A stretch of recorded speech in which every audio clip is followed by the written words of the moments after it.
Hello everyone, good morning to all of you. स्वागत है आप सबका हमारे यूट्यूब चैनल आपका एनएस क्लास में। तो जैसा कि हम लोग पिछले वीडियो में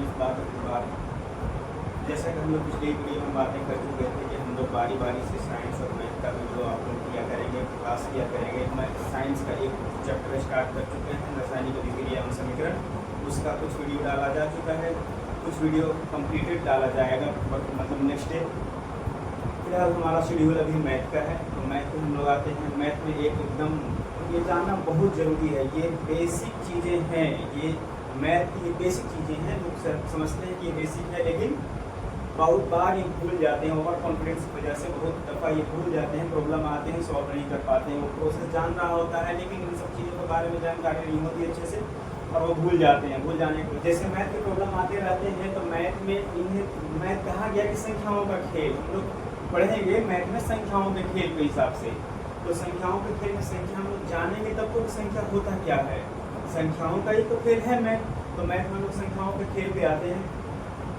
खेल जानने से पहले संख्याओं के बारे में परिचित हो लें, हर तरह के संख्याओं से परिचित हो लें, जान ले, उससे वाकिफ हो लें कि कौन संख्या किस तरह का है, उसका डेफिनेशन क्या है, उसकी पहचान चिन्ह क्या है, उसको कब किस तरह से अप्लाई करेंगे, उसको कहाँ से हम किस तरह से डिफाइन करेंगे, उन सब चीज़ों पर बारी बारी से हम लोग चर्चा करेंगे। तो अब आते हैं हम लोग मेन टॉपिक पे। जैसे हम लोग ये सब संख्याएं जो मेन आते हैं एग्जामिनेशन में, एग्जामिनेशन हो या प्रॉब्लम सॉल्व करने के दौरान, जब भी ये सब प्रॉब्लम आते हैं तो हम लोग जान रहे होते हैं कि इन सब चीज़ें तो नॉर्मल है, ये सबको आता है, जनरली ये बेसिक से सिखाया जाता है और आना भी चाहिए। लेकिन हम लोग इसे बहुत हल्के में लेकर के ना भूल जाते हैं, जबकि ये मैथ का एकदम रीढ़ की हड्डी होने वाली है। मैथ का ये एकदम बैकबोन है, ये और एक बोर्ड मास, ये चीज और एक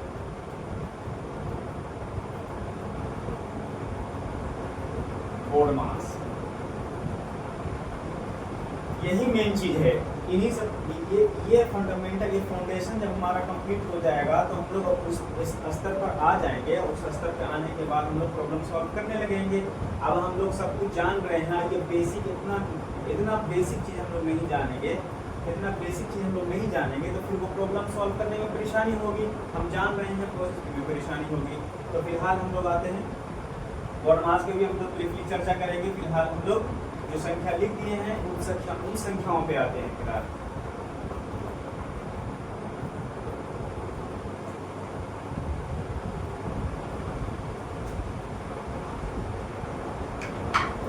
तो हम लोगों ने शुरू किया है, पहले सबसे पहला है प्राकृत संख्या। प्राकृत संख्या किसे कहेंगे? Natural number. नेचुरल नंबर के बारे में हम और आप क्या जानते हैं? जनरली ये हम लोग डेफिनेशन के तौर पे हम लोग यही जान रहे हैं कि प्राकृत संख्या उसे कहते हैं गिनती की सारी संख्या, गिनती के सारे संख्याएं प्राकृत संख्याएं कहलाती है, जो एक से शुरू हो रही हो। गिनती की सभी संख्याएं जो एक से शुरू हो रही है उसे प्राकृत संख्या कहते हैं। जनरली हम लोग परिभाषा यही जान रहे हैं। एग्जाम्पल के लिए 1 2 3 4 5 6 अनंत तक है। गिनती की वैसी संख्याएं जो एक से शुरू होती हो और अनंत तक जाती हो उसे हम लोग प्राकृत संख्या कहेंगे। एकदम सिंपल सा चीज है, प्रॉब्लम में आ जाएगा कि प्रॉब्लम में आता रहता है इस तरह के प्रॉब्लम कि 1 से लेकर 10 तक प्राकृत संख्याओं का योगफल इतना है, गुणनफल इतना है। अब हम लोग जान नहीं रहे 1 से लेकर 10 तक प्राकृत संख्या कौन सा लेना है, क्या लेना है, ये सब सोचते रह जाएंगे। तो फिलहाल हम लोग अच्छे से एक एक करके डिफाइन कर लेंगे। 8-9 तरह की ये संख्याएं हैं जो हम लोग को एक हौज पौज कॉम्प्लिकेटेड कर देता है। उन सबको एकदम बाइफर्केट करके हम लोग सीख लेंगे कि होता क्या है, किसको किसको क्या कहते हैं। तो हम लोग सीख गए हैं ना प्राकृत संख्या किसे कहते हैं कि गिनती की सभी संख्याएं। जनरली दिमाग में ये रखना, गिनती की सभी संख्याएं प्राकृत संख्या कहलाती है। अब गिनती हम लोग स्टार्ट कहाँ से करते हैं? 5 से तो शुरू नहीं करते हैं। गिनती की सभी संख्याएं प्राकृत संख्या कहलाती है जो 1 से शुरू हो रही हो, अनंत तक। गिनती की कोई लिमिट नहीं है, कहीं तक भी जा सकता है। तो इसीलिए गिनती की सभी संख्याएं प्राकृत संख्याएं कहलाती है। 1 2 3 4 5 6 7 8 9 10 11 जो भी हो, ये अनंत तक, अनंत तक ये सिंबल यही है। इसको डिफाइन हम लोग डिनोट करते हैं n से। अब आते हैं हम लोग पूर्ण संख्या पे। पूर्ण संख्या किसे कहेंगे? प्राकृत संख्या पहले जान रहे हैं हम लोग, प्राकृत संख्या जानेंगे। पूर्ण संख्या कुछ नहीं है।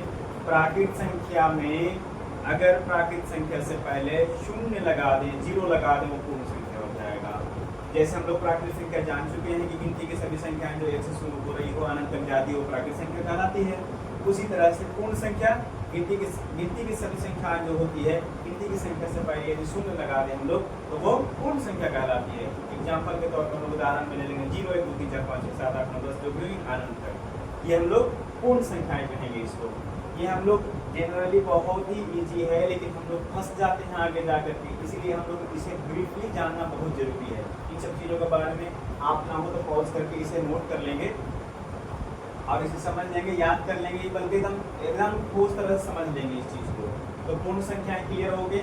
पूर्ण संख्याएं इसे इंग्लिश में याद रख के चलिएगा, पूर्ण संख्याओं को होल नंबर कहते हैं, प्राकृतिक संख्याओं को नेचुरल नंबर कहते हैं। तो इंग्लिश भी साथ साथ करते चलेंगे। तो अब आइए इंटीजर, हम लोग प्राकृतिक संख्या सीख गए, पूर्ण संख्या सीख गए। अब पूर्णांक, पूर्णांक किसे कहेंगे यानी इंटीजर किसे कहेंगे। पूर्णांक वैसी संख्याएं जैसे अभी हम लोग गिनती की सभी संख्याएं 1 से शुरू किए, 1 2 3 4 5 6 7 8 9 अनंत तक। पूर्ण संख्या 0 से शुरू कर दिए, 0 1 2 3 4 5 6 7 8। अभी तक हम लोग धनात्मक में चल रहे हैं, पॉजिटिव में चल रहे हैं, ऋणात्मक अभी तक नहीं बोला। अब हम लोग आ गए हैं पूर्णांक में, इंटीजर में। तो इंटीजर वैसी संख्या होती है जो ऋणात्मक भी हो, शून्य भी हो, धनात्मक भी हो, तीनों अवस्था में ये संख्याएं हो सकती है, उसे हम लोग इंटीजर कहेंगे। जैसे हम लोग इसे नंबर लाइन से ज़्यादा अच्छा समझ सकते हैं। ग्राफ का एक लाइन लीजिए, x डैश, यहाँ शून्य लीजिए,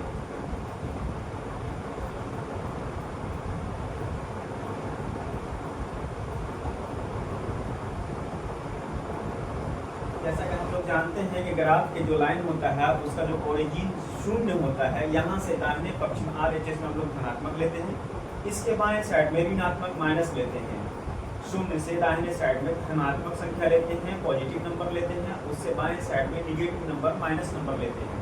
ये हम लोग ग्राफ में अच्छे समझेंगे। तो इन सब चीज़ों को, ये ओरिजिन है, ये 0 से स्टार्ट हुआ, तो ये होल नंबर, ये पूरे नंबर हम लोग इंटीजर कहेंगे। ये पूरे नंबर को इंटीजर कहेंगे जिसमें ऋणात्मक, शून्य, धनात्मक सभी संख्याएं आती है। इन तीनों संख्याओं, तीनों अवस्थाओं की संख्याओं को हम लोग इंटीजर कहेंगे, यानी कि पूर्णांक कहेंगे। तीनों बारी बारी समझ गए हम लोग, दम दिमाग में बैठाते रहिएगा बारी बारी से। प्राकृतिक संख्या 1 से स्टार्ट हो, पूर्ण संख्या 0 से स्टार्ट हो और गिनती की संख्या के साथ जुड़ जाए। इंटीजर, अब पीछे आ जाइए, ऋणात्मक हो, शून्य के साथ धनात्मक हो। अब तीनों आ गए हम लोग। अब आता है हम लोग सम संख्या। सम संख्या एकदम हम लोग बचपन से हम लोग रटाया जाता है, सारी संख्याएं रटाई जाती है, लेकिन इन सब चीज़ों में ना कॉमन आ जाती है। सम संख्या कैसे करते हैं? सम संख्या वैसी संख्या कहलाती है जो 2 से पूरी तरह से विभाजित हो, जो 2 से पूरी तरह से कट जाए उसे हम लोग सम संख्या कहेंगे। इसमें तो कुछ जाना है नहीं एक्स्ट्रा, हम लोग वो 3 पहले का जो है वो बहुत जरूरी है जानना। सम संख्या, विषम संख्या हम लोग जनरली सबको याद रहता है। सम संख्या वैसी संख्या जो 2 से पूरी तरह से कट जाए उसे सम संख्या कहते हैं। सम संख्या इट मीन्स इवन नंबर। इन सब चीज़ों का इंग्लिश भी याद रखिएगा क्योंकि बहुत दफ़ा प्रॉब्लम में इंग्लिश वर्ड ही डाल देता है, हिंदी में ही इंग्लिश वर्ड लिख देता है। तो इवन नंबर किसे कहते हैं? वैसी संख्या जो 2 से पूर्ण तरह से विभाजित हो उसे विषम संख्या, वैसे सम संख्या कहते हैं। जैसे 2 4 6 8 10 अनंत तक, अनंत जरूर याद रखिएगा, इन सब का कोई सीमा नहीं है। अब आते हैं हम लोग विषम संख्या पे। विषम संख्या सम संख्या के जस्ट उल्टा, सम संख्या के जस्ट उल्टा। हम इसीलिए उसे सीक्वेंस में लिखे हैं, हम नंबर को इस तरह सीक्वेंस में इसलिए लिखे हैं ताकि नंबर को रिलेट करके पढ़ने में, याद करने में आसानी हो। पहला प्राकृतिक संख्या, दूसरा पहला प्राकृतिक संख्या, दूसरा पूर्ण संख्या, तीसरा पूर्णांक। हम चाहते तो पहले सम संख्या ही लिख सकते थे, तब लिखते आगे, लेकिन इन सब लिखने का भी कुछ वजह है, इसीलिए हम सीरीज में सीक्वेंस में लिखे हैं ताकि इन सब चीज़ों को समझना थोड़ा आसानी हो। तो हम लोग अब आ गए हैं विषम संख्या पे। तो पहले सम संख्या लिखे थे, जाने थे कि जो 2 से पूरी तरह से कट जाए। जस्ट इसका इन्वर्स कर दीजिए, जस्ट इसका उल्टा हम कर देते हैं। विषम संख्या किसे कहते हैं? तो सम संख्या का उल्टा विषम संख्या कहलाएगा। तो विषम संख्या जो 2 से पूरी तरह से विभाजित ना हो, तो वैसी संख्या जो 2 से पूरी तरह से विभाजित ना हो उसे विषम संख्या कहते हैं। ये कॉन्सेप्ट याद रखिएगा जरूर से। तो हम लोग जान गए इसको विषम संख्या के बारे में। विषम संख्या सम संख्या का उल्टा होता है। उल्टा का मतलब ऐसी संख्या जो 2 से पूरी तरह से ना कटे उसे विषम संख्या कहते हैं। जैसे में 3, 5, 7, 9, 11 जो भी हो, इन अनंत तक ये भी चलेगा। अब आते हैं हम लोग परिमेय संख्या पे। परिमेय संख्या किसे कहते हैं? परिमेय संख्या थोड़ा सा, तो परिमेय संख्या किसे कहेंगे? तो परिमेय संख्या वैसी संख्याएं जो p/q के रूप में नहीं हो। अब यहाँ आ गया p/q, ये क्या होता है?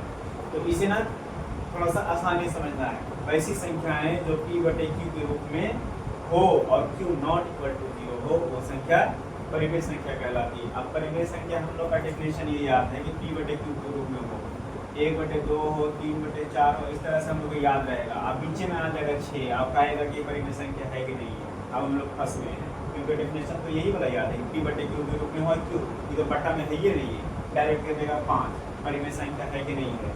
तो हम लोग ना इसको कॉन्सेप्ट से पढ़ना है। सारे जो भी हम लोग नंबर लिखे हैं, जो भी डेफिनेशन बताया जा रहा है, उन सबको ना कॉन्सेप्ट से अच्छे से समझना है, ताकि कहीं पर भी संख्या आ जाए प्रॉब्लम में तो मिस्टेक ना करें, ताकि हम आगे प्रॉब्लम हम लोग सॉल्व करेंगे उसमें तो इस तरह का प्रॉब्लम आते रहेगा, इस तरह से नंबर लेना पड़ेगा। तो उस टाइम पे हम लोग कंफ्यूज ना करें कि ये हुआ क्या, कैसे हो गया, यहाँ पर बीच में इस तरह से क्यों आ गया। तो इस तरह से हम लोग कंफ्यूज नहीं होना है। अभी ही सारा कॉन्सेप्ट क्लियर इसीलिए कर दे रहे हैं क्योंकि बहुतों को लग रहा हो कि ये तो यहाँ पर टाइम पास हो रहा है, लेकिन नहीं, ये कॉन्सेप्ट क्लियर हो रहा है ताकि आगे मजा आए बनाने में। इसीलिए हम इस तरह का प्रॉब्लम बना रहे हैं। पहले आप कुछ बोर्ड मार्क्स का भी क्लियर कर लेंगे। तो वैसी संख्या जो p/q के रूप में हो, q नॉट इक्वल टू 0 हो, वो परिमेय संख्या कहलाती है। अब हम लोग को जानना ये है कि ये तो p/q रूप में है, ये p/q के रूप में है। जैसे जानना है कि इसमें हम क्या जानते हैं कि p/3 है और q/4 है, तो ये तो हो गया परिमेय संख्या। इसमें q/1 है, q/2 है, ये हो गया परिमेय संख्या। इसमें कैसे करेंगे? तो ये बात दिमाग में याद रखिएगा कि जो भी संख्याएं हैं उस हर एक संख्या के भाग में और गुणा में एक छुपा होता है। वैसे जितना भी दुनिया का कोई भी संख्या लिख लीजिए आप, उन सब में आप 1 से भाग दे दीजिए या 1 से गुना कर दीजिए, उस पर कोई फर्क पड़ने वाला है? नहीं पड़ने वाला है। हम लोग यही कह रहे हैं कि बस 0 नहीं होना चाहिए। q/1 तो लिख सकते हैं ना, छुपा हुआ है ना, इसीलिए हम लोग कहेंगे कि अगर 5 सिर्फ लिख दें, 3 सिर्फ लिख दें, तो इसके नीचे में 1 लिख करके हम इसको परिमेय संख्या बना लेंगे, या इसको परिमेय संख्या कह सकते हैं कि हाँ ये परिमेय संख्या है। तो हम लोग को कंफ्यूज नहीं होना है। बीच में इस तरह का नंबर आ जाए जो बट्टा में नहीं लिखा रहेगा और उसे मानना ही पड़ेगा कि परिमेय संख्या है, इसीलिए क्योंकि ये नॉट इक्वल टू 0। हाँ, कहीं आ जाएगा 1/0, 3/0, कुछ भी हो, नीचे 0 आ गया, तब कहते हैं कि हाँ ये परिमेय संख्या नहीं है। और ये भी याद रखिएगा कि 0 भी एक परिमेय संख्या है। ये बात एकदम दिमाग में याद रखिए, 0 भी एक परिमेय संख्या है। अब कहिए कैसे? हम अभी बताए हैं कि 1 को दुनिया के किसी भी संख्या में भाग दे दीजिए, गुना कर दीजिए, कोई फर्क नहीं पड़ेगा। तो क्या इसमें भाग देने से इसको कोई फर्क पड़ गया? तो नहीं फर्क पड़ा, तो क्या ये नहीं हुआ? हम कहीं बोले हैं कि p नॉट इक्वल टू 0? नहीं न कहे हैं, हम q नॉट इक्वल टू 0 कर रहे हैं। तो q इक्वल टू यहाँ 1 है, तो इसको परिमेय संख्या नहीं कह सकते हैं? बिल्कुल, तो ये परिमेय संख्या होगा। ये सब ना छोटी छोटी बातें हैं, कॉन्सेप्चुअल बातें हैं, ये सब बातों को ध्यान रखना पड़ता है। तो परिमेय संख्या के बारे में लोग क्लियर हो गया। तो परिमेय संख्या क्या है, इसको कहेंगे, कहाँ क्या कब क्या आ जाए तो नहीं कंफ्यूज होना है। इन सब चीज़ों को ना नोट कर लीजिएगा। तो अब आते हैं हम लोग अपरिमेय संख्या पे। जैसे हम लोग परिमेय संख्या को बारीकी से समझ लिए हैं, बस जस्ट उसका इन्वर्स कर देना है। जैसे सम संख्या का उल्टा विषम संख्या हो गया था, उसी तरह से परिमेय संख्या का उल्टा अपरिमेय हो जाएगा। वैसी संख्या जो p/q के रूप में ना हो, वो क्या था? जो p/q के रूप में हो। तो उसमें सब हम लोग बारी बारी से कर चुके थे, p/q के रूप में कैसे कैसे कौन कौन हो रहा है। उस तरह से इसमें है, इसमें ज़्यादा एग्जाम्पल नहीं होता, ठोस और शॉर्ट एग्जाम्पल होता है। जो संख्याएं अंडर रूट में हो और उसका परफेक्ट स्क्वायर न बनता हो, वो संख्याएं अपरिमेय संख्या कहलाती है। जैसे √2, √3, √5, √6, ये सब संख्याएं जो रूट से बाहर नहीं आ पाए, उसको हम लोग अपरिमेय संख्या कहते हैं। तो आते हैं भाज्य संख्या पे। भाज्य संख्या क्या होता है? ये दोनों भी बहुत इंपॉर्टेंट होने वाला है, बहुत ही इंपॉर्टेंट। वैसे तो सारा जितना भी लिखा है सब एकदम मोस्ट इम्पॉर्टेंट था, उसी तरह से ये भी बहुत ज़्यादा, क्योंकि प्रॉब्लम में ज़्यादातर इन सब आने के चांसेस होते हैं। ज़्यादातर क्वेश्चन इन सब चीज़ों से देता है, भाज्य संख्या, ऋण संख्या, योग ऋण संख्या, ये सब देते रहता है। तो इन सब चीज़ों के बारे में कॉन्सेप्ट के साथ समझेंगे, बनाने में आसानी होता है। तो हम लोग अब समझते हैं भाज्य संख्या किसे कहते हैं, कंपोजिट नंबर क्या होता है। जैसे परिमेय संख्या रेशनल नंबर, अपरिमेय इरेशनल नंबर, अभी हम लोग पीछे पढ़ चुके हैं, उस तरह से अब आते हैं एक अब दूसरा, भाज्य संख्या किसे कहते हैं।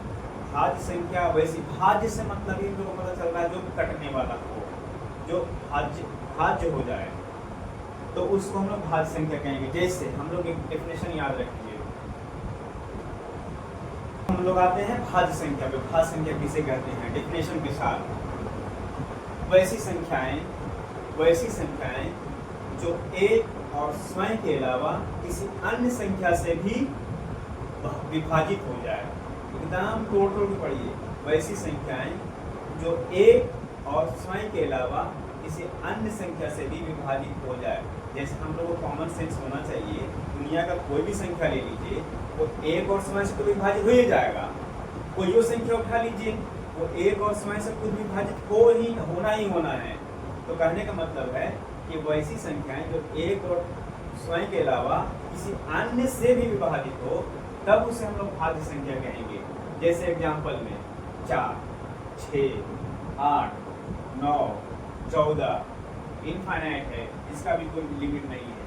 अब जैसे यहाँ पर इसी का हम लोग उल्टा लेंगे तो ज़्यादा इसको समझ में आएगा, इसलिए इन सब इसको अभी एकदम टोटल को पहले क्लियर कर लीजिए कि भाज्य संख्याएं वैसे संख्याएं होती है जो एक और स्वयं के अलावा किसी अन्य संख्या से भी विभाजित हो जाए, कट जाए, उसे हम लोग भाज्य संख्या कहते हैं। जैसे 4 को देते हैं, 4 एक से और स्वयं से विभाजित होगा ही, इसके अलावा किससे होगा 2 से। ये इसके अलावा एक और स्वयं के अलावा 2 से भी होगा, 3 से भी होगा। ये एक और स्वयं के अलावा 2 से होगा और 4 से होगा। ये एक और स्वयं के अलावा 3 से होगा। ये एक और स्वयं के अलावा 2 से होगा और 7 से होगा। तो हम लोग इस तरह से डेफिनेशन के साथ याद रखेंगे, एग्जाम्पल, डेफिनेशन प्लस एग्जाम्पल, तो कॉन्सेप्ट क्लियर रहेगा। हम लोग यहाँ एग्जाम्पल से भी अगर याद रखेंगे तो डेफिनेशन खुद से क्रिएट कर लेंगे। तो हम लोग को ये ध्यान रखना है कि कैसे भाज्य संख्या किसको कहेंगे, अभाज्य किसको कहेंगे, ऋण संख्या किसको कहेंगे। हम लोग बारी बारी से संख्या पे आते गए हैं, इस तरह से हम लोग लिखते भी चलेंगे। इन सब चीज़ों को शॉर्ट में नोट बना करके लिख लेंगे, ताकि ये हमेशा कहीं पीछा छोड़ने वाला नहीं है। ये मैथ बेसिक से ही स्टार्ट हो जाता है, आगे हमेशा चलता रहेगा। कंपटीशन में बहुत ही आता रहता है। इन सब चीज़ों को छोटी छोटी चीज़ें हैं, याद रखिए। तो अब हम लोग आते हैं अभाज्य संख्या पे। अभाज्य संख्या को ऋण संख्या भी कहते हैं।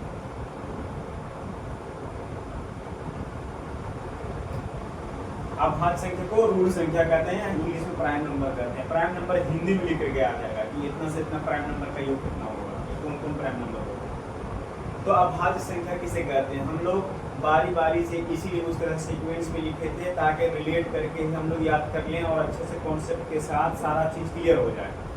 फिर हम लोग उसी तरह से लिखे हैं, जैसे सम के उल्टा विषम था, उसी तरह से भाज्य का उल्टा अभाज्य हो गया। अब हम लोग भाज्य तो जान चुके हैं कि भाज्य वैसी संख्याएं होती है जो एक और स्वयं के अलावा किसी अन्य संख्या से भी विभाजित हो जाए, उसे भाज्य कहते हैं। जस्ट उसका उल्टा आ जाइए यहाँ, जो एक और स्वयं, वैसी संख्या जो एक और स्वयं के अलावा किसी अन्य संख्या से विभाजित ना हो, यानी वो किसी से ना विभाजित हो। दुनिया का कोई नंबर, अभी हम बोले दुनिया का कोई भी नंबर एक और स्वयं से विभाजित होता है, तो उस तरह से हम लोग यहाँ आ रहे हैं कि एक और स्वयं से विभाजित तो पूरा नंबर ही हो रहा है, इसके अलावा किसी और से भी ना होना चाहिए। इसके अलावा किसी और से ना होना चाहिए, तो किसको किसको लेंगे हम लोग। ये हम लोग जनरली दिमाग में घुसा रहता है। दो कभी भी इंसान नहीं कहता कि अभाज्य संख्या है। ये हमें दिमाग में आ जाता है कि 2 सम संख्या है, बस दिमाग में आ जाता है 2 सम संख्या में आया था और प्राकृत नंबर में आया था, पूर्ण नंबर में आया था, प्राकृत संख्या में आया है, पूर्ण संख्या में आया है, तो इसलिए तो आता ही नहीं है। ये क्वेश्चन बहुत हाईलाइटेड है, ये हमेशा पूछा जाता है कि सबसे छोटा अभाज्य संख्या। तो हम लोग दिमाग में रखते हैं कि 1 2 3 से स्टार्ट हो रहा है। 2 तो हम लोग तुरंत काउंट कर लेते हैं, सम संख्या है, जैसे रजिस्ट्री हो गया 2 का सम संख्या में। हम लोग डेफिनेशन जान लेंगे कि डेफिनेशन क्या है इसका, अभाज्य का। अभाज्य का डेफिनेशन है कि वैसी संख्या जो एक और स्वयं के अलावा किसी अन्य से विभाजित नहीं हो। अब बताइए दुनिया का कौन सा संख्या लाएंगे 2 के लिए दुनिया का कौन सा संख्या लाएंगे जो 1 और स्वयं के अलावा किसी अन्य संख्या से विभाजित हो गई? है कोई और संख्या? है कोई और संख्या जो 2 को काट दे 1 और खुद के अलावा? 1 तो इसको काटेगा ही, और 2 खुद मतलब 2, ये तो हर संख्या के लिए डेफिनेशन जा रहा है। तो क्या 2 के लिए नहीं अप्लाई होगा? ये 2 के लिए भी 1 और खुद के अलावा किससे कट रहा है? किसी से नहीं कट रहा, तो यह अभाज्य होगा। तो इसीलिए 2 सबसे छोटा अभाज्य है। इसीलिए हम लोग प्रॉब्लम में हमेशा देता है कि अभाज्य संख्या में तो हम लोग जनरली जल्दबाजी में क्या करते हैं, 3 से ले लेते हैं बस, और 2 को छोड़ दिए। कितना बड़ा ब्लंडर हो गया, आपका टाइम वेस्ट किया, सारा कुछ मलियामेंट हो जाएगा। टाइम तो सबसे बड़ा कीमती चीज़ है एग्जामिनेशन के लिए। टाइम चला गया, उसी के दिया जाता है कि आपका टाइम फिल हो किसी न किसी तरह से। तो हम लोग जनरली तोड़ करके डेफिनेशन के साथ पढ़ेंगे कि अभाज्य संख्या किसे कहते हैं। तो भाज्य का उल्टा, भाज्य हम लोग पहले क्लियर कर लिए हैं, तो उसी तरह से उल्टा अभाज्य हो जाएगा। वैसी संख्याएं जो 1 और स्वयं यानी खुद के अलावा किसी अन्य संख्या से विभाजित नहीं हो उसे अभाज्य संख्या कहेंगे। इसमें 2 लेना कभी नहीं भूलना है। 2 सबसे छोटी अभाज्य है। 2, 3, 5, 7, 9 नहीं होगा, क्योंकि 9 हम लोग भाज्य में पढ़ चुके हैं। 9 3 से विभाजित होता है। 10 नहीं होगा, 11, 12 नहीं होगा, 13, 14, 15 नहीं होगा। इस जनरली हम लोग दिमाग में अभाज्य को ना विषम संख्या को भी काउंट कर लेते हैं। ऐसा नहीं है, होता तो जरूर है विषम संख्या, सब इसमें होता जरूर है। 2 के अलावा सभी विषम संख्या होता है, लेकिन हम लोग दिमाग में ये नहीं बैठा ले कि 9 को लिख दें, 15 को लिख दें, इस तरह से 21 को लिख दें। ऐसा नहीं करना है। तो हम लोग को जनरली ये याद रखना है। डेफिनेशन याद रखिएगा, कॉन्सेप्ट याद रखिएगा, एग्जाम्पल, प्रॉब्लम जितना भी देता रहे, जैसा भी देता रहे, बनाने में इंटरेस्ट भी आएगा, अच्छा भी लगेगा। तो हम लोग जनरली नंबर का सारा चीज़ हम लोग पढ़ चुके हैं, बारी बारी समझ चुके हैं, याद कर चुके हैं। एक बार फिर से दिमाग में रिपीट कर लीजिए। सबसे पहले आ जाइए प्राकृत संख्या पे। प्राकृत संख्या किसे कहते हैं? गिनती की सभी संख्याएं जो 1 से शुरू होती है अनंत तक जाती है, प्राकृत संख्या कहलाती है। उसके बाद आए हम लोग पूर्ण संख्या किसे कहते हैं? पूर्ण संख्या वैसी संख्या होती है जो गिनती की संख्याएं जो 1 से शुरू हो रही थी उससे पहले हम लोग शून्य लगा दें तो वो पूर्ण संख्याएं कहलाती है। उसके बाद हम लोग आए थे पूर्णांक पे, इंटीजर पे। इंटीजर किसे कहते हैं? तो वैसी संख्याएं जो धनात्मक, ऋणात्मक, शून्य के साथ हो उसे इंटीजर कहते हैं, यानी पूर्णांक कहते हैं। उसके बाद हम लोग आए थे सम संख्या पे। तो वैसी संख्याएं जो 2 से पूरी तरह विभाजित हो उसे सम संख्या कहते हैं। उसका जस्ट उल्टा आए थे विषम संख्या पे। वैसी संख्याएं जो 2 से पूरी तरह विभाजित नहीं हो विषम संख्या कहलाती है। सबका एग्जाम्पल के साथ था। उसके बाद हम लोग आए थे परिमेय संख्या पे। वैसी संख्याएं जो p/q के रूप में हो परिमेय संख्या कहलाती है। परिमेय में p/q हम लोग दिमाग में ध्यान में रहता है कि बट्टा में जो नंबर होगा उसे परिमेय संख्या कहते हैं, लेकिन ऐसा नहीं होता है। हम लोग को एक सिंगल नंबर भी दिया जाता है, क्योंकि हम लोग ये कॉन्सेप्ट जानते हैं कि एक ऐसी संख्या है जो दुनिया के किसी भी संख्या में या तो भाग देते हैं या तो गुना करने कोई फर्क नहीं पड़ने वाला वो संख्या को। तो इसीलिए हम लोग नीचे में 1 ले करके उसको हम लोग परिमेय संख्या मान सकते हैं। उसके बाद आइए अपरिमेय संख्या। बस परिमेय संख्या के जस्ट उल्टा अपरिमेय होता है, जो p/q के रूप में नहीं हो। जनरली इसका बहुत शॉर्ट और छोटा सा एग्जाम्पल दिया जाता है। अंडर रूट की जितनी संख्याएं हैं, पाई है, इस तरह की संख्याएं, पाई को भी अपरिमेय संख्या माना जाता है। ये याद रखिएगा, पाई, ये सिंबल वाला पाई, इसकी संख्याएं अपरिमेय, ये जो है ये अपरिमेय संख्या माना जाता है। तो याद रखना हम लोग को। इसके बाद हम लोग आए थे भाज्य संख्या। इसके बाद हम लोग आए थे भाज्य संख्या पे। भाज्य संख्या वो संख्या कहलाती है जो 1 और स्वयं के अलावा किसी अन्य संख्या से विभाजित हो जाए उसे भाज्य संख्या कहेंगे।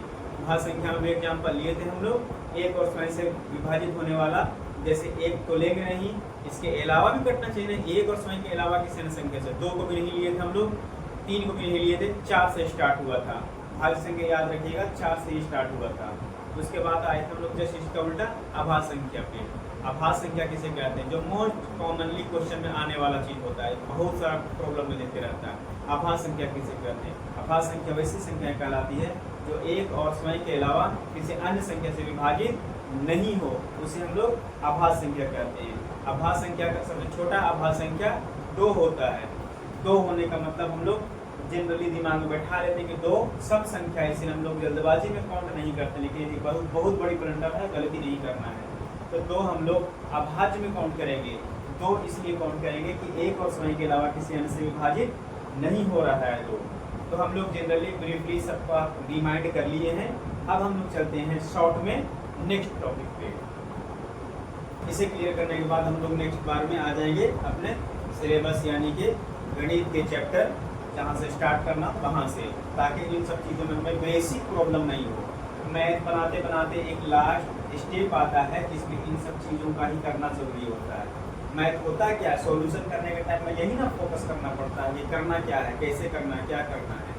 तो हम लोग वो संख्याओं के बारे में जान चुके हैं। उन्हीं संख्याओं को हेर फेर गुना जोड़ घटाओ भाग कैसे किसको पहले करना है किसको बाद में करना, उन सब चीज़ों के बारे में हम लोग ब्रीफली जान लेते हैं। जनरली ये सब चीज़ें प्री क्लास में पढ़ाई जाती है, लेकिन हम लोग फिर से हम लोग रिमाइंड कर लेते हैं इस चीज़ को, ताकि हम लोग को प्रॉब्लम बनाने में दिक्कत नहीं हो।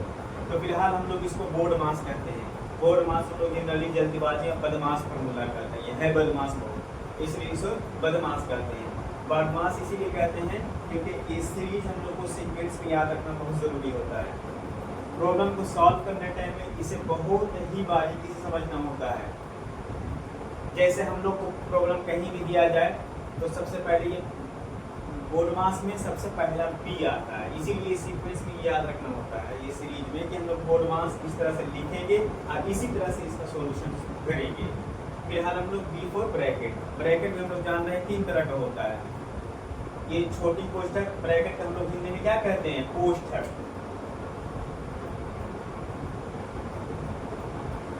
कोष्ठक, ये छोटी कोष्ठक, इसे मंझली कोष्ठक, इसे बड़ी कोष्ठक। ये इंग्लिश में मान के चलते हैं, ये स्मॉल ब्रैकेट, ये कर्ली ब्रैकेट, ये लार्ज ब्रैकेट, इस तरह से कहते हैं। तो इन ब्रैकेट का काम होता है, ब्रैकेट में सबसे पहले अंदर वाला छोटा वाला ब्रैकेट का काम होता है। उस तरह से इसमें भी सीरीज में लिखा हुआ है, सबसे पहले छोटा वाला का काम होगा।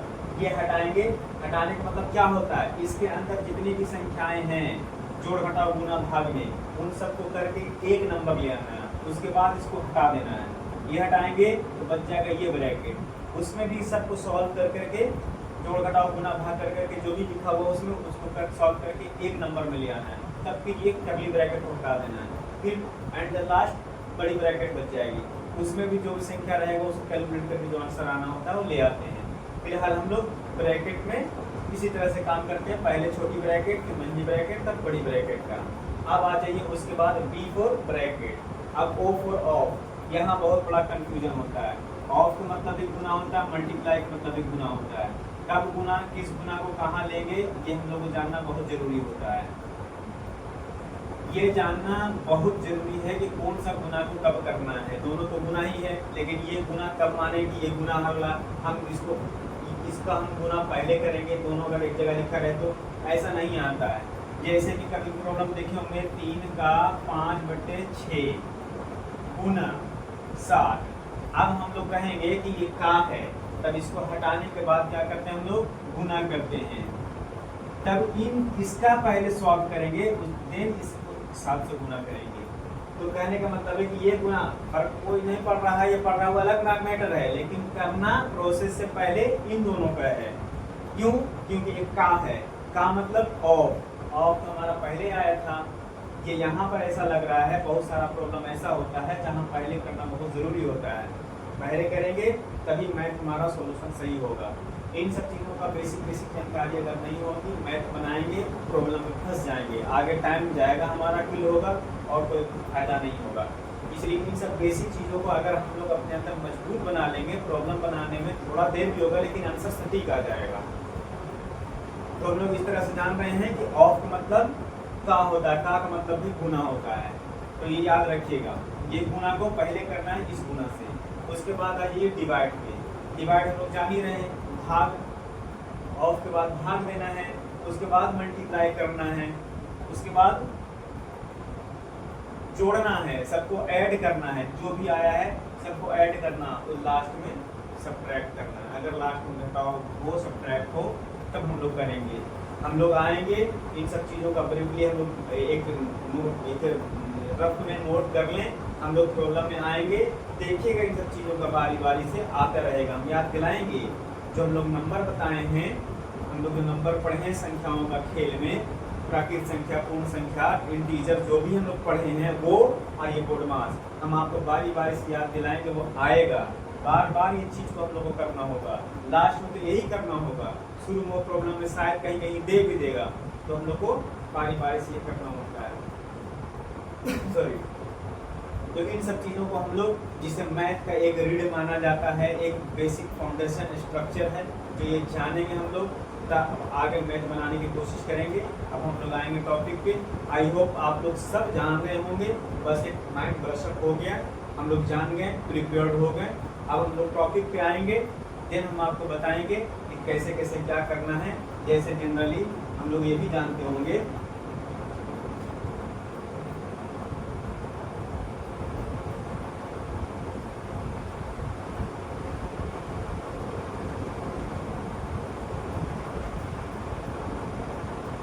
हम लोग ये भी जानते होंगे कि एलसीएम क्या होता है, एचसीएफ क्या होता है।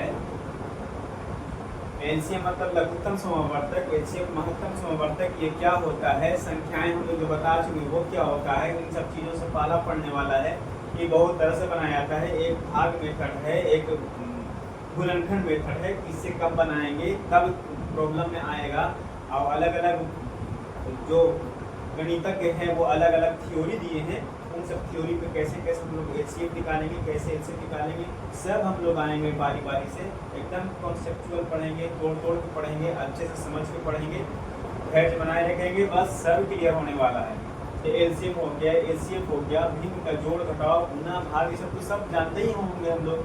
बस लास्ट में करना क्या है, प्रॉब्लम पे आ जाना है। इसी के साथ अब हम लोग मिलेंगे नेक्स्ट वीडियो में। तब तक के लिए धन्यवाद।